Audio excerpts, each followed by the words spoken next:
Hello aspirants, welcome to the Nimbus Academy for IAS. I hope you are doing well और जो आपकी preparation है regarding the HAS it's going in the right direction and at the right speed.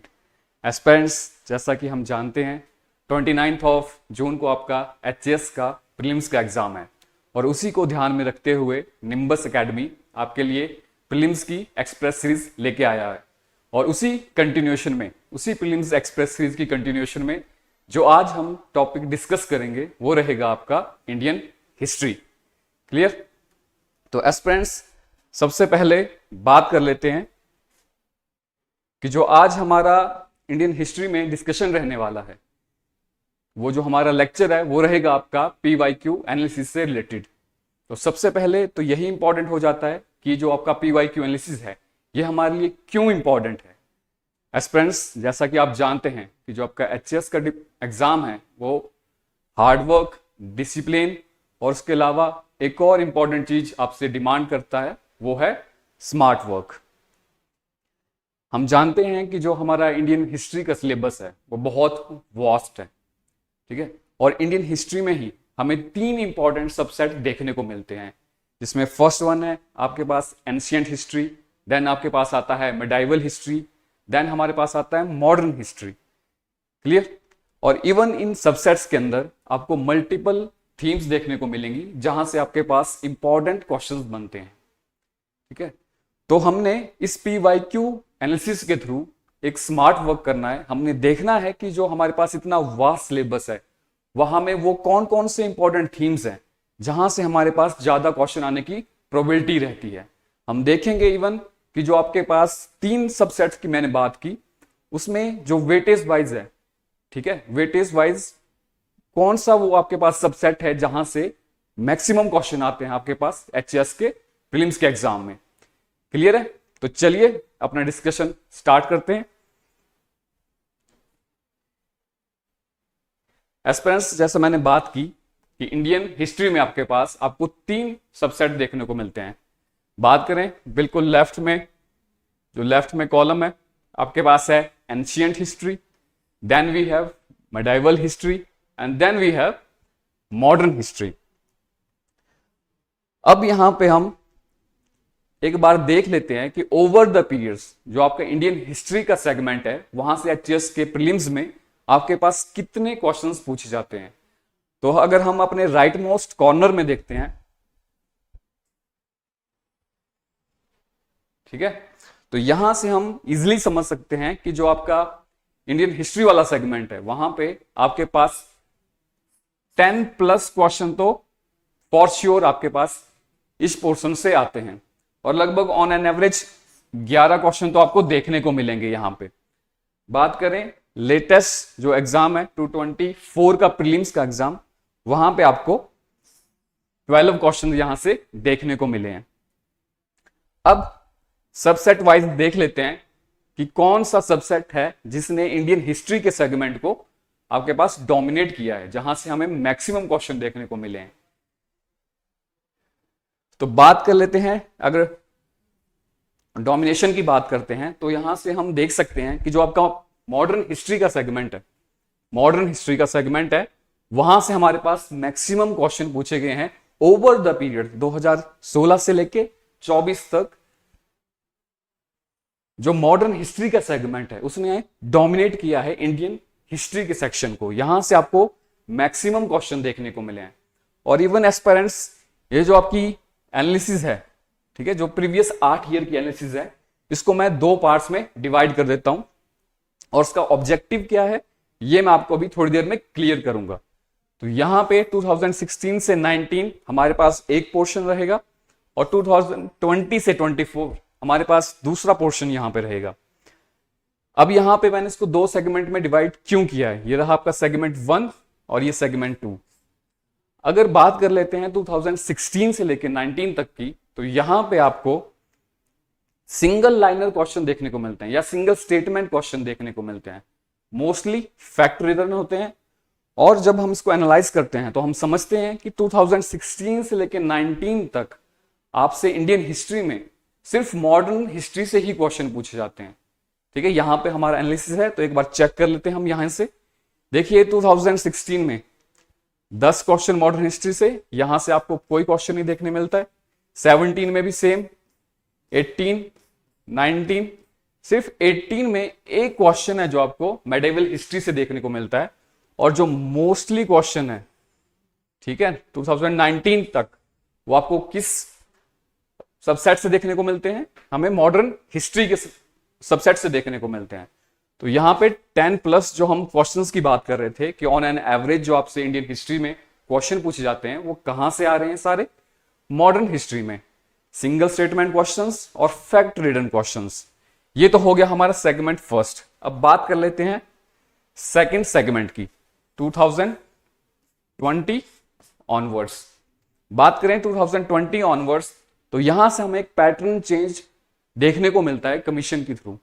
तो यहां पे हमें अब single statement की तरफ, सिंगल स्टेटमेंट की जगह आपको मल्टी स्टेटमेंट क्वेश्चन देखने को मिलते हैं। एक तो आपके पास मल्टी स्टेटमेंट क्वेश्चन आ रहे हैं, क्वेश्चंस अभी भी आपके पास फैक्ट रिडन ही हैं, बट यहां पे एक और चेंज आपको देखने को मिलेगा। जैसे हमने फर्स्ट सेगमेंट में देखा कि सिर्फ मॉडर्न हिस्ट्री से ही क्वेश्चन पूछे गए हैं, बट यहां पे आपको एंशिएंट हिस्ट्री और मेडिवल हिस्ट्री, यहां से भी आपको क्वेश्चंस देखने को मिलते हैं। और अगर एक एग्जांपल है, हम बात कर लेते हैं 2023 का जो प्रीलिम्स का एग्जाम था, एंशिएंट हिस्ट्री से एक क्वेश्चन देखने को मिलता है आपको, मेडाइवल से 6 और मॉडर्न से 5। क्लियर है? तो यहां पे आपको क्या देखने को मिलता है कि इवन जो मेडिवल हिस्ट्री है वहां से हमारे पास ज्यादा क्वेश्चन पूछे गए थे as compare to modern history. तो मतलब आफ्टर 2020 ऑनवर्ड्स हमारे लिए एंशिएंट, मेडाइवल और मॉडर्न तीनों इक्वली इंपॉर्टेंट सबसेट्स हो जाते हैं प्री के बेसिस से। अब अगर जैसे मैंने बात की कि वेटेज वाइज, अगर वेटेज वाइज देखा जाए तो अब भी हमारे पास जो डोमिनेट करता है वो कौन करता है? Modern history. तो जो हमारा फर्स्ट डिस्कशन रहेगा, जिस सबसेट का हम फर्स्टली डिस्कशन करेंगे पीवाईक्यू एनालिसिस में, वो रहेगा आपका मॉडर्न हिस्ट्री। और हम देखेंगे कि मॉडर्न हिस्ट्री में वो कौन से इंपॉर्टेंट थीम्स हैं जहां से आपके पास मैक्सिमम क्वेश्चन आने की प्रोबेबिलिटी बनी रहती है, या वो कौन सी थीम्स है जहां से क्वेश्चंस इस साल नहीं तो अगले साल बट रिपीट डेफिनेटली आपको देखने को मिलते हैं। और इवन बात कर ली जाए 2024 के जो आपका प्रीलिम्स का एग्जाम है, तो यहां पे आप देखोगे कि यहां पे फिर से एंशिएंट हिस्ट्री में और मेडाइवल हिस्ट्री में आपको कोई क्वेश्चन देखने को नहीं मिलता है। और वहीं पे मॉडर्न हिस्ट्री से जो ऑन एन एवरेज क्वेश्चंस की बात कर रहे थे हम 11 से 12, वो आपको कहां से देखने को मिलते हैं? मॉडर्न हिस्ट्री से। तो मॉडर्न हिस्ट्री हमारे लिए सबसे इंपॉर्टेंट सबसेट रहेगा इंडियन हिस्ट्री में। और सबसे पहला जो हमारा फोकस रहना चाहिए इस एनालिसिस के बेसिस पे, वो किस पे रहना चाहिए? कौन से सबसेट पे? तो वो रहेगा आपका modern history. Then weightage wise देखा जाए तो medieval history and then ancient history, क्योंकि over the period of 8 years सिर्फ 3 क्वेश्चंस देखने को मिले हैं हमें। क्लियर है? तो सबसे पहले जो हमारा मेन फोकस रहना चाहिए modern, then medieval and then ancient. तो चलिए इसी एनालिसिस के बेसिस पे सबसे पहले डिस्कस करते हैं हम मॉडर्न हिस्ट्री को। बात की जाए मॉडर्न हिस्ट्री की, तो यहां पे वेरियस थीम्स को हमने डिजाइन किया हुआ है जहां से आपके पास ओवर द पीरियड्स क्वेश्चंस देखने को मिले हैं। हो सकता है किसी एक पर्टिकुलर ईयर में किसी एक पर्टिकुलर थीम से क्वेश्चन आपको देखने को ना मिले, बट अगर ओवर द पीरियड आप एनालाइज करते हो तो आप देखते हो कि ये हमारे पास 10 कुछ ऐसे इंपॉर्टेंट थीम्स हैं जहां से आपको क्वेश्चन देखने को मिलेगा ही मिलेगा। इस साल नहीं तो वो अगले साल डेफिनेटली आपको रिपीट होता हुआ दिखेगा। तो ये जितनी भी थीम्स है हमारे पास वो इंपॉर्टेंट है। सबसे पहले हम इन इंपॉर्टेंट थीम्स के ऊपर अपना फोकस रखेंगे और हम देखेंगे कि यहां से किस टाइप के क्वेश्चंस आपके पास बनते हैं या पहले आपके पास एचएस में पूछे गए हैं। तो चलिए सबसे पहले जो हमारा फर्स्ट थीम ऑफ डिस्कशन रहेगा एस्पिरेंट्स, वो रहेगा आपका 1857 का रिवोल्ट। बात करें 1857 रिवोल्ट की, तो यहां पे 2016 में आपको देखने को मिलता है देख लीजिए ओवर द पीरियड फिर से यहाँ पे मिसिंग है, आपको देखने को नहीं मिलता है, बट फिर से 1857 थीम खुद को रिपीट कर रही है 23 में भी, 24 में भी, और हमारे पास प्रोबेबिलिटी है कि ये 25 में भी आपको फिर से देखने को मिले। तो हमने किसी भी थीम को यहां पे हल्के में नहीं लेना है। जरूरी नहीं है कि हर साल आपको वहां से क्वेश्चन देखने को मिले, बट ओवर द पीरियड्स आपको डेफिनेटली क्वेश्चंस देखने को मिलते हैं। तो बात कर लेते हैं फर्स्ट थीम की, 1857 का रिवोल्ट, और हम देखते हैं यहां से किस टाइप के क्वेश्चन बनते हैं आपके पास एचएस में, या किस टाइप के क्वेश्चन पूछे गए हैं।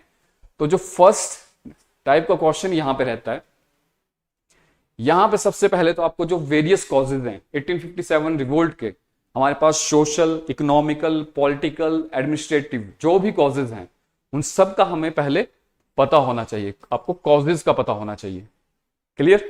देन हम जानते हैं कि जो 1857 का रिवोल्ट था वो एक हमें पैन इंडिया में देखने को नहीं मिलता है। ये जो 1857 का रिवोल्ट है ये मेनली सेंट्रल इंडिया तक हमें देखने को मिलता है। तो वहां पे हमारे पास इंपॉर्टेंट हो जाता है कि वो कौन कौन से इंपॉर्टेंट सेंटर्स थे जहां पे हमें रिवोल्ट देखने को मिलता है। फॉर एग्जांपल दिल्ली है, लखनऊ है, ठीक है, बिहार के कुछ एरियाज देखने को मिलते हैं हमें।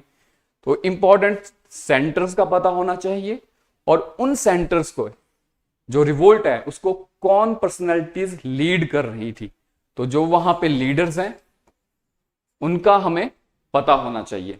क्लियर है? अब इस रिवोल्ट को सप्रेस करने के लिए ब्रिटिशर्स ने और या ब्रिटिशर्स गवर्नमेंट ने जिन ब्रिटिश ऑफिशियल्स को भेजा था, ठीक है, उन ब्रिटिश ऑफिशियल्स के हमें नाम पता होना चाहिए। जिन ब्रिटिश ऑफिसर्स को भेजा गया था पर्टिकुलर एक सेंटर पे रिवोल्ट को सप्रेस करने के लिए, उनके भी आपको नाम पता होने चाहिए। क्लियर? और जो थर्ड टाइप का क्वेश्चन यहां पे बनता है 1857 रिवोल्ट में, वो आपसे पूछ लेते हैं regarding the nature of the revolt. अब ये नेचर ऑफ द रिवोल्ट क्या चीज है? नेचर ऑफ रिवोल्ट, इसको डिस्कस कर लेते हैं। अब जैसा कि हम जानते हैं कि जो 1857 का रिवोल्ट है वो इंडियन हिस्ट्री में एक बहुत इंपॉर्टेंट इवेंट है। क्लियर? तो इस इवेंट को लेके वेरियस इंडियन या जो आपके फॉरेनर जो हिस्टोरियंस हैं उन्होंने बहुत सी स्टेटमेंट्स पास की हैं। तो आपके पास इस नेचर ऑफ रिवोल्ट टाइप के क्वेश्चन में आपको एक स्टेटमेंट दी जाती है और आपसे पूछा जाता है कि 1857 के रिवोल्ट को रिलेटेड ये स्टेटमेंट किस पर्सनैलिटी ने या किस हिस्टोरियन ने पास की है। फॉर एग्जाम्पल, जो एक बहुत बार क्वेश्चन पूछा गया है कि जो 1857 का रिवोल्ट है उसको फर्स्ट वॉर ऑफ इंडिपेंडेंस किसने कहा था। तो इस टाइप के क्वेश्चन हमारे पास फर्स्ट थीम में देखने को मिलते हैं। बात करते हैं नेक्स्ट थीम की। नेक्स्ट थीम है आपके पास आईएनसी। आईएनसी मतलब इंडियन नेशनल कांग्रेस, बहुत इंपॉर्टेंट बॉडी होती है हमारे पास। 1885 के बाद ये हमें देखने को मिलती है। तो आईएनसी से आपके पास किस टाइप के क्वेश्चन बनते हैं ये डिस्कस कर लेते हैं हम। फर्स्ट वन, तो आईएनसी के जितने भी सेशन है आपके 1885 से लेके 1947 या आफ्टर इंडिपेंडेंस जो फर्स्ट है 1948, ये इंपॉर्टेंट हो जाता है। अब यहां से हमारे पास किस टाइप के क्वेश्चन बनते हैं जो आईएनसी के सेशंस हैं। तो पहले आपको जो ईयर ऑफ सेशन है वो याद होना चाहिए, और उस सेशन में जो प्रेसिडेंट है आईएनसी का उनका पता होना चाहिए, लोकेशन पता होनी चाहिए कि कौन सी जगह पे इस पर्टिकुलर सेशन का वेन्यू था। देन हमारे लिए वो सेशन इंपॉर्टेंट है, ठीक है। यहां से अब 85 से लेकर 1948 तक बहुत से सेशन हो जाते हैं, और कुछ साल में तो हमें मल्टीपल सेशंस देखने को मिलते हैं। जैसे 1920 में स्पेशल सेशन भी देखने को मिलता है, और जो रेगुलर एनुअल सेशन होता है वो भी देखने को मिलता है। तो बात यहां पे ये हो जाती है कि इतने सेशन हम याद कैसे रखें। तो एस्पिरेंट्स यहां पे आपने वो ही जो आपके सेशन है वो याद रखने हैं जिनके टेन्योर के टाइम या जिन सेशंस के टाइम हमें कुछ एक इंपॉर्टेंट इवेंट्स देखने को मिलते हैं। क्लियर है? फॉर एग्जाम्पल, जैसे आपसे पूछ लिया जाता है कि वो इकलौता सेशन कौन सा है जिसको महात्मा गांधी ने प्रिजाइड किया था, तो ये आपको ईयर पता होना चाहिए, उसका जो वेन्यू था वो कहां पे था वो पता होना चाहिए। तो इस टाइप के क्वेश्चंस यहां पे आपसे पूछे जाते हैं। और एक और टाइप का क्वेश्चन जो आपके पास यहां से बन जाता है वो related to the ideology of different leaders under the INC. INC के अंदर हमें डिफरेंट आइडियोलॉजी के लीडर्स देखने को मिलते हैं। बात कर लें जैसे मॉडरेट्स हैं, आपको एक्सट्रीमिस्ट देखने को मिलते हैं, और बाद जैसे में 1930s में आपको सोशलिस्ट लीडर्स भी देखने को मिलते हैं आईएनसी के अंडर। तो आपको इन सब लीडर्स का पता होना चाहिए, क्योंकि आपको वो क्वेश्चन दे सकता है, आपको 3 या 4 नाम मेंशन किए होंगे और पूछ लेंगे कि इन 4 पर्सनैलिटीज में वो कौन सा पर्सनैलिटी है जो मॉडरेट लीडर नहीं है। तो यहां पे आपके पास इस टाइप के क्वेश्चन बनते हैं। और जो एक और थर्ड टाइप है, जो आईएनसी ने वेरियस मूवमेंट्स लॉन्च की होती हैं, उनका आपको पता होना चाहिए, उनसे रिलेटेड जो भी इंपॉर्टेंट इवेंट है। फॉर एग्जांपल आपके पास नॉन कॉपरेशन मूवमेंट है, आपके पास सिविल डिसओबीडियंस मूवमेंट है, उसके बाद आपको क्विट इंडिया मूवमेंट देखने को मिलती है। तो इस टाइप्स की जो भी मूवमेंट्स हैं जो आईएनसी ने लॉन्च की हैं, वो हमारे लिए इंपॉर्टेंट हो जाती हैं। क्लियर? बात करते हैं नेक्स्ट थीम की तरफ। और जो नेक्स्ट थीम है आपकी, वो है आपकी social, religious, political, peasantry, tribal movements या अपराइजिंग्स। जो वेरियस सोशल, रिलीजियस, पीजेंट्री या ट्राइबल मूवमेंट्स देखने को मिलती हैं हमें इस मॉडर्न हिस्ट्री के पीरियड में, वो हमारे लिए इंपॉर्टेंट हो जाती हैं। अब यहां पे आप देखेंगे कि ओवर द पीरियड्स आपसे हर साल, लगभग हर साल क्वेश्चंस पूछे ही गए हैं। 2024 में भी 2 क्वेश्चंस यहां से आपके पास बने थे।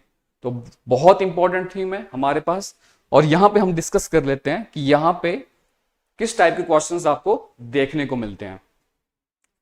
फर्स्ट टाइप में अगर मैं बात कर लूं, फर्स्टली तो आपको ये जो various social religious movements discuss कर लेते हैं पहले। जो सोशल रिलीजियस मूवमेंट्स हैं, यहां पे फर्स्टली तो आपको कॉजेज पता होने चाहिए कि इन मूवमेंट्स को लॉन्च करने के पीछे कॉजेज क्या थे, और उन सोशल रिलीजियस मूवमेंट्स से रिलेटेड जो भी रिफॉर्मिस्ट थे, रिवाइवलिस्ट थे, जिन्होंने वेरियस मूवमेंट्स लॉन्च की हैं, उन लीडर्स के आपको नाम पता होना चाहिए। और उन लीडर्स से रिलेटेड जो भी उन्होंने आपके पास एसोसिएशंस हैं या कुछ सोसाइटीज हैं वो एस्टेब्लिश की हैं, या कुछ एक पब्लिकेशंस हैं। क्लियर है? इन सब का आपको पता होना चाहिए। फॉर एग्जांपल बात कर लूं मैं, आपके पास ब्रह्म समाज है, प्रार्थना समाज है, आर्या समाज है।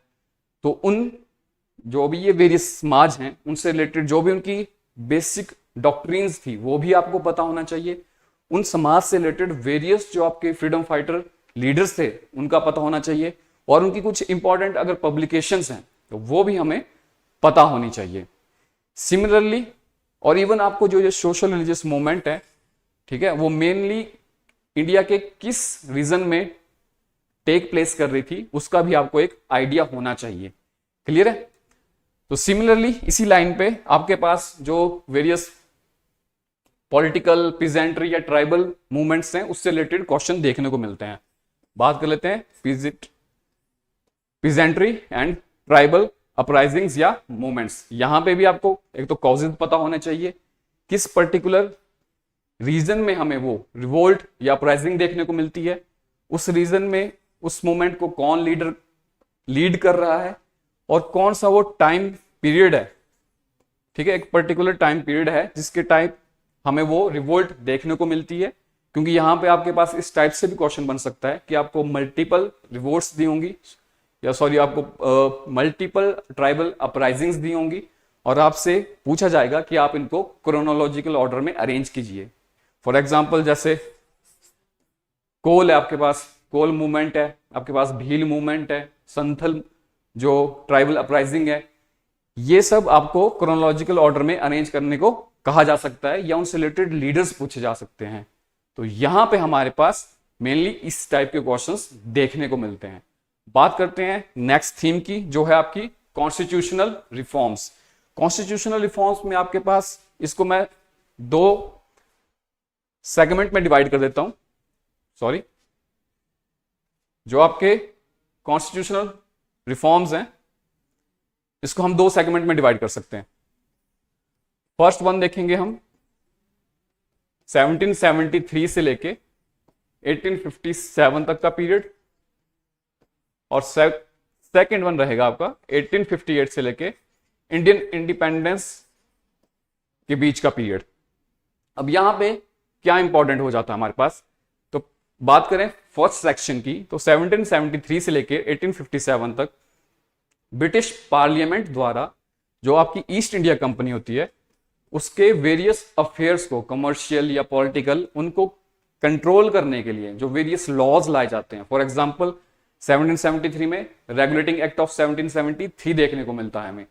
तो जो वेरियस यहाँ पे लॉस लाए जाते हैं, ठीक है, उनके जो इंपॉर्टेंट प्रोविजंस हैं वो हमारे लिए इंपॉर्टेंट हो जाता है।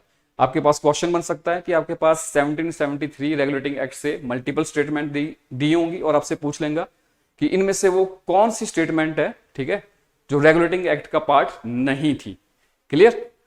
सिमिलरली बात करें 1858 से लेकर 1947 तक, तो इस पीरियड्स में जो इंडियन एडमिनिस्ट्रेशन है उसमें इंडियन लीडर्स की और इंडियन पीपल की पार्टिसिपेशन को एनहांस करने के लिए जो वेरियस लॉज लाए गए थे। फॉर एग्जांपल आप हमें देखने को मिलते हैं इंडियन काउंसिल्स एक्ट देखने को मिलता है, मॉर्लेमेंटो रिफॉर्म्स, मॉन्टागू चैम्सफोर्ड रिफॉर्म्स, उसके बाद government of India act 1935, Indian independence act of 1947। तो ये जो वेरियस एक्ट्स हैं उससे रिलेटेड जो इंपॉर्टेंट प्रोविजंस हैं वो हमारे लिए यहां से इंपॉर्टेंट हो जाते हैं। क्लियर है। उनके आपको डिटेल्ड में प्रोविजंस पता होने चाहिए उन एक्ट्स के। क्लियर। बात करते हैं नेक्स्ट थीम की, जो है आपके पास प्रोमिनेंट लीडर्स। अब कुछ एक लीडर्स हैं, ठीक है, उनसे रिलेटेड आपको वेरियस टाइप के क्वेश्चंस देखने को मिल जाते हैं। फॉर एग्जांपल अगर कुछ प्रोमिनेंट लीडर्स की बात की जाए, वो डिफरेंट आइडियोलॉजी से हो सकते हैं, ठीक है, वो मॉडरेट्स हो सकते हैं, एक्सट्रीमिस्ट हो सकते हैं, रिवॉल्यूशनरीज हो सकते हैं आपके पास। फॉर एग्जांपल बात करें महात्मा गांधी हैं आपके पास, भीमराव अंबेडकर हैं, स्वामी विवेकानंद हैं, स्वामी विवेकानंद। अब यहां से इन्होंने अगर कुछ एक पब्लिकेशंस पब्लिश की हैं, ठीक है, या कुछ एक न्यूज़पेपर है इनसे रिलेटेड, या कुछ एक एसोसिएशंस या सोसाइटीज हैं जो उन्होंने एसोसिएशंस और सोसाइटीज जो एस्टेब्लिश की हैं, ठीक है, इनका हमें पता होना चाहिए। जैसे महात्मा गांधी ने हरिजन सेवक संघ को सेटअप किया था, भीमराव अंबेडकर ने all India schedule caste federation को सेटअप किया था। तो ऐसे ही जो वेरियस इनसे रिलेटेड आपके पास पब्लिकेशंस हैं या वेरियस सोसाइटीज या एसोसिएशंस उन्होंने बनाई हैं। क्लियर है। तो उससे रिलेटेड जो भी इंफॉर्मेशन है हमारे लिए इंपॉर्टेंट हो जाती है। क्लियर। बात करते हैं नेक्स्ट थीम की, जो है आपके पास सिमिलर, जो प्रीवियस थीम है उसी से रिलेटेड लगभग हमें यह देखने को मिलती है। तो जो इंपॉर्टेंट बुक्स, जर्नल्स या न्यूज़पेपर्स हैं वेरियस लीडर्स द्वारा, उसके आपके पास पब्लिकेशंस हो गए, जर्नल्स हो गए, नॉवेल्स हो गई, या कोई बुक्स हैं, उनसे रिलेटेड जो उनके फाउंडर हैं या ऑथर्स हैं उनके बारे में पूछ लेते हैं, या कई बार न्यूज़पेपर के एडिटर के बारे में भी पूछ लेते हैं। फॉर एग्जांपल आपसे पूछ लेंगे कि जो कॉमनवेल्थ है, ठीक है, किसका पब्लिकेशन है, लाइफ डिवाइन है, सावित्री है, केसरी, मराठा, ठीक है। तो इस टाइप के क्वेश्चंस यहां पे आपको देखने को मिलते हैं और ये बहुत इंपॉर्टेंट सेक्शन है, क्योंकि अगर इसको हम एनालाइज करते हैं तो हम देखते हैं कि यहां से पिछले कुछ सालों से रिपीटली क्वेश्चन आपको देखने को मिलता ही मिलता है। क्लियर। नेक्स्ट है हमारे पास इंपॉर्टेंट एसोसिएशंस, ठीक है, सोशल, रिलीजियस या पॉलिटिकल जो वेरियस एसोसिएशंस हैं वो यहां पे आपको देखने को मिलता है, और यहां से आपको क्वेश्चंस ओवर द ईयर्स देखने को मिले ही मिले हैं, यहां पे और प्रीवियस कुछ ईयर से तो हर साल ही पूछा जा रहा है। बात कर लें 2024 की, तो ये आपका एग्जामिनर का बहुत इंपॉर्टेंट और फेवरेट टॉपिक था, जहां से आपको 6 क्वेश्चन देखने को मिले हैं out of the total 12 questions. Clear है। तो ये बहुत इंपॉर्टेंट थीम है हमारे लिए, और यहां पे मेनली 2 या 3 टाइप के क्वेश्चन बनते हैं, तो हम देख लेते हैं वो किस टाइप के आपको यहां पे क्वेश्चंस देखने को मिलते हैं। इंपॉर्टेंट एसोसिएशंस, ठीक है, सोशल, रिलीजियस या पॉलिटिकल। तो फर्स्टली यहां पे जो बिफोर आईएनसी की फॉर्मेशन की इंपॉर्टेंट एसोसिएशन थी उससे रिलेटेड आपको पूछ लेते हैं, और पूछते हैं कि उनकी जो ईयर ऑफ फाउंडेशन है वो आपको पता होनी चाहिए। यहां ईयर ऑफ फाउंडेशन पता होनी चाहिए आपको, उनके जो फाउंडर्स हैं वो पता होना चाहिए आपको, ठीक है। तो यहां पे हमारे पास इस टाइप के क्वेश्चन बनते हैं कि आपको डिफरेंट एसोसिएशन दी होती हैं, 14 से 15 एसोसिएशन है जो बहुत इंपॉर्टेंट है before the formation of Congress in 1885, जिनका ईयर ऑफ फाउंडेशन आपको पता होना चाहिए और उनके जो फाउंडर हैं उनका पता होना चाहिए। और एक और जो यहाँ पे क्वेश्चन बनता है कि आपको मल्टीपल आपको एसोसिएशन दी होंगी और आपको कहा जाएगा कि इनको आप क्रोनोलॉजिकल ऑर्डर में अरेंज करिए। क्लियर? तो ये तो होगी बिफोर आईएनसी की जो इंपॉर्टेंट एसोसिएशन है। इसके अलावा इंडियंस के द्वारा, ठीक है, अक्रॉस द वर्ल्ड, जो अक्रॉस द वर्ल्ड है, कुछ वेरियस इंपॉर्टेंट एसोसिएशंस एस्टेब्लिश की गई हैं या कुछ एक जर्नल्स या पब्लिकेशंस निकाले गए हैं, वो हमारे लिए इंपॉर्टेंट हो जाते हैं। फॉर एग्जाम्पल बात चाहे ब्रिटेन की हो, कनाडा की हो, जर्मनी की हो या यूएसए में न्यूयॉर्क वगैरह है, ठीक है। जैसे फॉर एग्जाम्पल गदर पार्टी है, ठीक है, तो उससे रिलेटेड आपको यहां पे भी सिमिलर फैशन में क्वेश्चन देखने को मिलते हैं। ईयर ऑफ फाउंडेशंस, आपके पब्लिकेशंस, वो हमारे लिए यहां पे इंपॉर्टेंट हो जाते हैं। मूव करते हैं हमारी नेक्स्ट थीम की तरफ, जो रहेगी आपकी important events, acts and policies.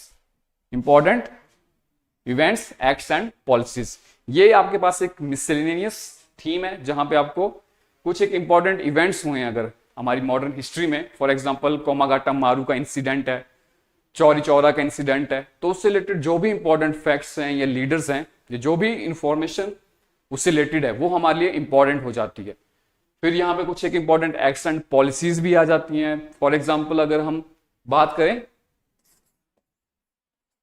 Education acts या पॉलिसीज की, फॉर एग्जांपल आपको हंटर कमीशन देखने को मिलता है related to primary and secondary education. उसके बाद हमें इंडियन काउंसिल एक्ट देखने को मिलता है, वुड्स डिस्पैच देखने को मिलता है जिसको Magna carta of Indian education भी कहा जाता है। हमें कलकत्ता यूनिवर्सिटी कमीशन देखने को मिलता है, सार्जेंट प्लान देखने को मिलता है। तो ऐसे जो वेरियस एक्ट्स एंड पॉलिसीज हैं उनके अंडर क्या प्रोविजंस है, कौन से ईयर में उनको लाया गया, वो हमारे पास यहां से क्वेश्चन बनते हैं। या कुछ आपको रिवोल्यूशनरी एक्टिविटीज हैं, ठीक है, वो भी यहां पे इंपॉर्टेंट हो जाती हैं। क्लियर? उनसे रिलेटेड जो लीडर्स हैं, ठीक है, उनका ईयर, जिस ईयर में वो पर्टिकुलर आपको रिवोल्यूशनरी एक्टिविटी देखने को मिलती है, वो हमारे पास यहां पे इंपॉर्टेंट हो जाता है। मूव करते हैं नेक्स्ट थीम की तरफ। जो नेक्स्ट थीम है आपको देखने को मिलती है फेमस कोट्स एंड सेइंग। यहां पे किसी एक पर्टिकुलर लीडर के बारे में किसी ने कुछ एक इंपॉर्टेंट रिमार्क्स पास किए होते हैं। जैसे एचएस में आपको प्रीवियस ईयर में, या अगर मैं प्रीवियस ईयर की बात करूं तो यहां पे आपको मेरे ख्याल में लॉर्ड रिपन या जो आपके राजा राम मोहन रॉय थे, उनसे रिलेटेड एक स्टेटमेंट दी हुई थी और पूछा हुआ था कि इनके बारे में स्टेटमेंट किसने पास की है, ठीक है। तो यहां पे आपको इस टाइप के क्वेश्चन देखने को मिलते हैं। बात करते हैं नेक्स्ट इंपॉर्टेंट थीम की, गवर्नर जनरल्स एंड वाइसरॉय। ये आपको इवन मेंस में भी देखने को मिलता है। बात कर लेते हैं इस थीम की, यहां पे किस टाइप के क्वेश्चन हमें को देखने को मिलते हैं। तो यहां पे हमें 2 या 3 टाइप के क्वेश्चन देखने को मिलेंगे। फर्स्टली बात करें कि जो भी गवर्नर जनरल्स हैं आपके, ठीक है, 1773 से लेके हमें एक तो 1833 का जो एक्ट है वहां तक गवर्नर जनरल ऑफ बंगाल देखने को मिलते हैं। फिर 1833 में जो गवर्नर जनरल ऑफ बंगाल हैं उनकी पोजीशन को रीडेजिग्नेट करके गवर्नर जनरल ऑफ इंडिया बना दिया जाता है। तो 1833 से 1857 तक हमें गवर्नर जनरल्स ऑफ इंडिया का पीरियड देखने को मिलता है। और उसके बाद 1858 से 1947 तक हमें वाइसरॉय का पीरियड देखने को मिलता है। तो यहां पे पहले तो आपको उनका टेन्योर पता होना चाहिए, ठीक है, क्योंकि टेन्योर का पीरियड क्या था। वो क्यों इंपॉर्टेंट है? क्योंकि यहां से जिस टाइप का क्वेश्चन बन रहा है वो आपको मल्टीपल गवर्नर जनरल्स के या वाइसरॉयज के नेम देगा और आपको कहेगा कि इनको आप एक क्रोनोलॉजिकल ऑर्डर में अरेंज करिए। तो ये तो एक टाइप का क्वेश्चन बन गया। यहां पे जो सेकंड टाइप का बनता है, अब उन गवर्नर जनरल्स के टेन्योर में कुछ एक इंपॉर्टेंट इवेंट्स हुए होते हैं। क्लियर है? तो उन इवेंट्स से रिलेटेड आपको कोई भी एक इवेंट दिया होगा और पूछ लेंगे आपके कि ये जो पर्टिकुलर इवेंट है ये नीचे दिए गए जो वेरियस गवर्नर जनरल्स हैं या वाइसरॉयज हैं उनमें से किसके पीरियड के टाइम हमें देखने को मिलता है। क्लियर? तो यहां पे नॉर्मली आपके पास 2 टाइप के ही क्वेश्चंस देखने को मिलते हैं। और ये ओवर द पीरियड्स आपको यहां से क्वेश्चन देखने को मिला है, ठीक है। ये वो थीम है जो खुद को रिपीट करती है। क्लियर? तो ये था आपका मॉडर्न हिस्ट्री का एनालिसिस, जो हमारे लिए मोस्ट इंपॉर्टेंट सबसेट बनता है इंडियन हिस्ट्री में। अब वेटेज के बेसिस पे ही जो हमारा नेक्स्ट डिस्कशन रहेगा वो रहेगा आपका मेडाइवल हिस्ट्री। अब मेडाइवल हिस्ट्री में हम देख लेते हैं कि वो कौन सी इंपॉर्टेंट थीम्स हैं जहां से आपको क्वेश्चन देखने को मिले हैं। यहां पे हमें 18 में, 20 में, 21 में और 23 में आपको क्वेश्चन देखने को मिला है। और जो इंपॉर्टेंट थीम्स हैं जहां से यहां पे क्वेश्चन बने हैं, ठीक है, स्पेसिफिक वर्ड करके एक थीम है, डायनेस्टीज है, फॉरेन ट्रेवलर्स हैं आपके पास, बुक्स एंड ऑथर्स हैं, इंपॉर्टेंट इवेंट्स या वॉर्स हैं, देन टेम्पल है और आर्किटेक्चर है, उससे रिलेटेड क्वेश्चन देखने को मिले। बात कर लेते हैं फर्स्ट थीम की, स्पेसिफिक वर्ड्स।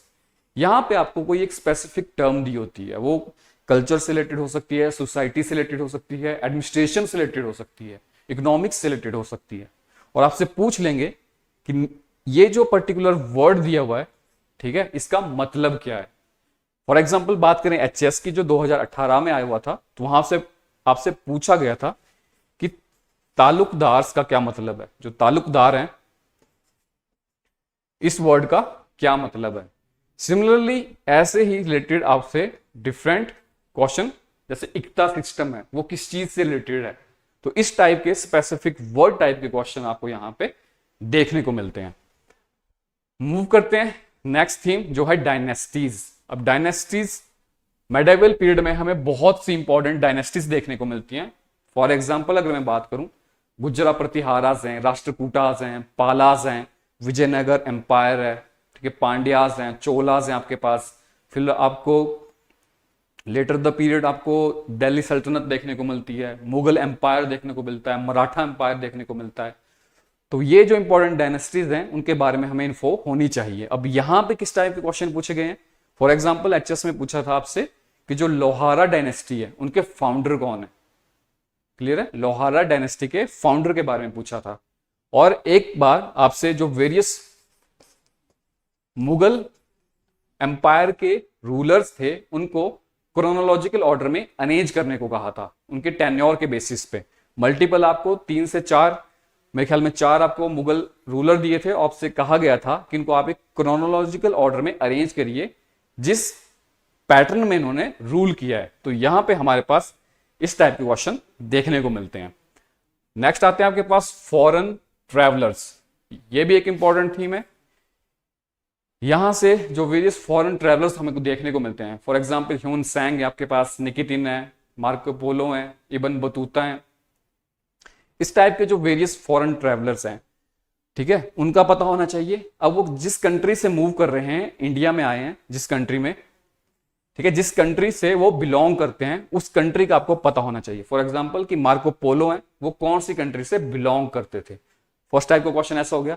अब हो सकता है कि जब उन्होंने किसी एक पर्टिकुलर पोर्शन ऑफ इंडिया को विजिट किया तो आपसे पूछ लेंगे कि उस टाइम की डायनेस्टी कौन थी, ठीक है, और जो पर्टिकुलर डायनेस्टी, मेनली जो पर्टिकुलर डायनेस्टी उस टाइम पे रूल कर रही थी, ठीक है, और ये फॉरेन ट्रैवलर उस डायनेस्टी को विजिट करते हैं, तो उस टाइम उस डायनेस्टी के किंग कौन होते हैं।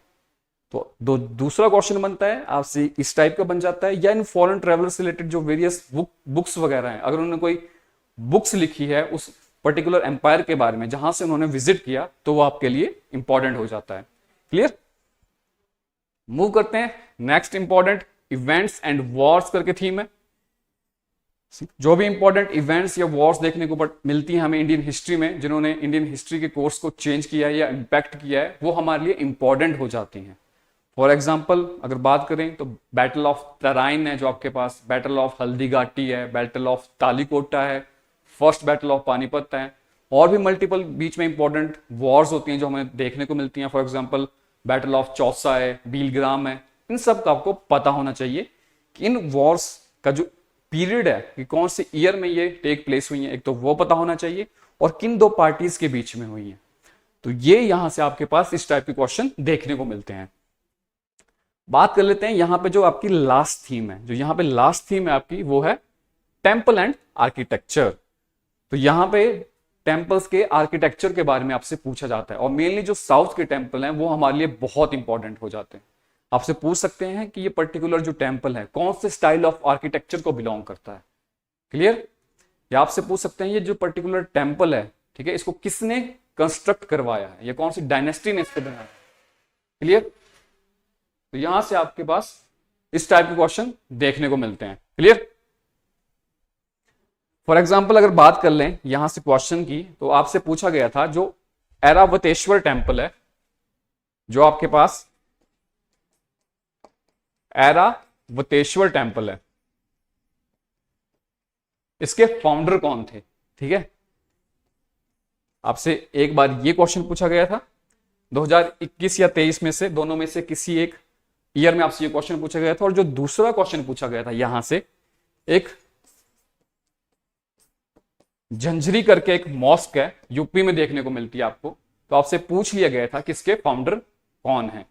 क्लियर है? तो यहां टेम्पल आर्किटेक्चर में आपसे इस टाइप के क्वेश्चन देखने को मिलते हैं। ये था हमारा मेडाइवल हिस्ट्री का प्रीवियस ईयर क्वेश्चंस का एनालिसिस। हमने कुछ एक इंपॉर्टेंट थीम्स देखी जहां से आपको क्वेश्चन दिखाई देते हैं। क्लियर? मूव करते हैं जो आपके पास लास्ट जो हमारा सबसेट है, जिससे बहुत कम क्वेश्चन पूछे गए हैं, और जो हमारा पिछले 8 साल का एनालिसिस है, वहां पे हमें सिर्फ 3 क्वेश्चन देखने को मिले हैं। एक 2020 में, देन 2021 में देखने को मिला है, और 2023 में। और कौन कौन सी वो थीम्स हैं जहां से हमें ये क्वेश्चंस देखने को मिले हैं। फर्स्ट वन है आपके पास Indus valley civilisation. Indus valley civilisation से क्वेश्चन देखने को मिला है हमें। इंपॉर्टेंट बुक्स एंड ऑथर्स, जो एंशिएंट हिस्ट्री की इंपॉर्टेंट बुक्स हैं और उनके जो ऑथर्स हैं, ठीक है, वो पता होना चाहिए आपको। और लास्ट वन कल्चर से रिलेटेड आपसे क्वेश्चन पूछा गया है, जो कल्चर पार्ट है एंशिएंट हिस्ट्री का। बात कर लेते हैं सबसे पहले इंडस वैली सिविलाइजेशन की।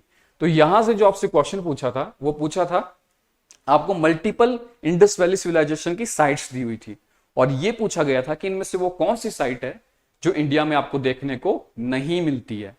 तो यहां से इंडस वैली सिविलाइजेशन बहुत बड़ा चैप्टर नहीं है, इसको आप 2 या 3 घंटे में आराम से रिवाइज कर सकते हैं। क्लियर है? और यहां से क्वेश्चन आने की प्रोबेबिलिटी रहती है हमारे पास, इंपॉर्टेंट है। ठीक है, तो यहां पे किस टाइप के क्वेश्चन बन सकते हैं। एक तो जो भी इंपॉर्टेंट इंडस वैली सिविलाइजेशन की साइट्स हैं उनका पता होना चाहिए, कौन सी रिवर के बैंक पे हैं वो आपको पता होना चाहिए। वहां पे कुछ इंपॉर्टेंट एग्जामिनेशन में हमें कुछ अगर चीजें मिली हैं तो उनके बारे में आपको पता होना चाहिए कि पर्टिकुलर थिंग जो हमें मिली है वो कौन सी इंडस वैली सिविलाइजेशन से बिलोंग करती है। उसके अलावा उस टाइम का जो सोसाइटी का एक पैटर्न था वो आपको पता होना चाहिए। उस टाइम का जो आर्ट, कल्चर या आर्किटेक्चर है वो आपको पता होना चाहिए। एक जो इंडस वैली सिविलाइजेशन की जो आपके पास सील्स देखने को मिलती हैं वो आपके पास इंपॉर्टेंट हो जाता है। सील से रिलेटेड जो वेरियस क्वेश्चन बनते हैं वो हमारे लिए इंपॉर्टेंट हो जाता है। तो ये सब आपको देखने को मिलता है इंडस वैली सिविलाइजेशन की थीम में। क्लियर? देन नेक्स्ट है आपके पास बुक्स एंड ऑथर्स। तो यहां आपसे जो क्वेश्चन पूछा गया था, एक संस्कृत स्कॉलर है आपके पास भास्कर के, तो उनकी पब्लिकेशंस दी हुई थी और पूछा हुआ था कि इनमें से वो कौन सी पब्लिकेशन है जो भास को बिलोंग नहीं करती है। तो मतलब एंशिएंट हिस्ट्री के जो इंपॉर्टेंट बुक्स हैं उनका हमें आइडिया होना चाहिए, उनके ऑथर्स के बारे में हमें पता होना चाहिए। फॉर एग्जाम्पल कुछ और बुक्स की बात कर लें तो जैसे आपके पास नाट्य शास्त्र है, आपके पास अर्थशास्त्र है, पद्मावत है आपके पास, ठीक है, या आपके पास लीलावती बुक है।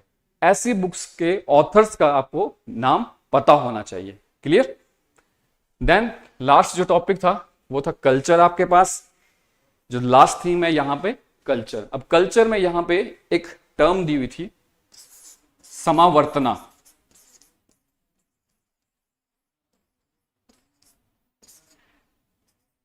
हिंदू कल्चर से रिलेटेड ये टर्म है और आपसे पूछ लिया गया था कि इस टर्म का मतलब क्या है। तो यहां पे भी जैसे हमने पहले डिस्कस किया था, कल्चर की थीम में किस टाइप के क्वेश्चन बनते हैं, आपके पास वेरियस वर्ड्स दे सकते हैं आपको और पूछ लेंगे कि इन पर्टिकुलर वर्ड्स का क्या मतलब है। फॉर एग्जाम्पल आपसे आर्किटेक्चर से रिलेटेड भी पूछ सकते हैं कि आर्किटेक्चर, फॉर एग्जाम्पल अगर मैं बात कर लूं बुद्धिस्ट आर्किटेक्चर की, तो बुद्धिस्ट जो केव आर्किटेक्चर है उसमें पूछ लेंगे आपसे कि चैत्य का क्या मतलब है या विहार का क्या मतलब है। चैत्य एंड विहारा का मतलब आपको पता होना चाहिए। अगर इनका जो स्तूपा आर्किटेक्चर है उससे रिलेटेड जो वेरियस टर्म्स हैं, तोरना, हर्मिका, ठीक है, इन सब का आपको पता होना चाहिए। तो यहां पे हमें इस टाइप के क्वेश्चंस देखने को मिलते हैं। क्लियर है? तो ये था हमारा एंशिएंट हिस्ट्री का, ठीक है, डिस्कशन। और अब ठीक है, एक बार लास्ट में हम कंक्लूड कर लेते हैं कि हमने यहां से क्या क्या बातें हैं जो सीखी हैं। सबसे पहली इंपॉर्टेंट बात तो ये है कि आपको जो सबसे ज्यादा फोकस रहना चाहिए आपका, वो रहना चाहिए मॉडर्न हिस्ट्री पे, क्योंकि मॉडर्न हिस्ट्री से मैक्सिमम क्वेश्चन आते हैं या वो डोमिनेट करता है। उसके बाद आपका जो फोकस है मेडाइवल से, सॉरी, मॉडर्न हिस्ट्री से वो कहां फोकस करना चाहिए, मेडाइवल पे, जो इंपॉर्टेंट थीम्स देखी, ठीक है, उन पे हमारा फोकस होना चाहिए। और लास्ट में जो हमारा प्रेफरेंस रहेगा रिवीजन के टाइम, वो रहेगा एंशिएंट हिस्ट्री पे। तो जो इंपॉर्टेंट थीम्स बताई उनसे रिलेटेड जितनी भी हमें इन्फो मिलती है या इवेंट्स मिलते हैं, हम उन्हें ध्यान रखेंगे। और एक और बात, यहां आपको 11 से 12 क्वेश्चन देखने को मिलते हैं। क्लियर? और ऑब्वियस सी बात है, ठीक है, कि हर एक क्वेश्चन को सही से अटेम्प्ट नहीं किया जा सकता, बट 11-12 में से 6 से 7 क्वेश्चन ऐसे हैं जो हमसे होने ही चाहिए अगर हमें सिलेक्शन चाहिए। ठीक है? और उसके लिए हमें क्या करने की जरूरत है? Smart work. हम देखेंगे कि वो कौन से इंपॉर्टेंट थीम्स हैं जहां से क्वेश्चन रिपीट हो रहे हैं, या कौन सा इंडियन हिस्ट्री का वो आपका सबसेट है जहां से ज्यादा वेटेज है, जहां पे हम कम टाइम इन्वेस्ट करके मैक्सिमम आउटपुट निकाल सकते हैं। तो वो हमने देखा कि मॉडर्न हिस्ट्री हमारे लिए बहुत इंपॉर्टेंट हो जाता है। क्लियर है? तो जो हमारा आज की क्लास का डिस्कशन था वो यहीं तक का था, जिसमें हमने प्रीवियस ईयर्स के जो पिछले 8 साल के पेपर हैं, ठीक है, उनका एक एनालिसिस किया और देखा कि कौन कौन से इंपॉर्टेंट सबसेट है हमारे पास, या कौन से इंपॉर्टेंट उनके अंदर थीम्स हैं। क्लियर? और जो हम नेक्स्ट जो हमारी क्लास ऑफ डिस्कशन रहेगा वो रहेगा आपका वेटेज के बेसिस पे मॉडर्न हिस्ट्री। तो मॉडर्न हिस्ट्री के हम कुछ इंपॉर्टेंट थीम्स को डिस्कस करेंगे और देखेंगे कि वहां से किस टाइप के क्वेश्चंस आपके पास एग्जाम में बन सकते हैं। क्लियर? Thank you. जो हमारा आज की क्लास है यहीं तक रहेगी, मिलते हैं नेक्स्ट क्लास में। Thank you for your participation and keep grinding hard and best wishes for your HES। Thank you.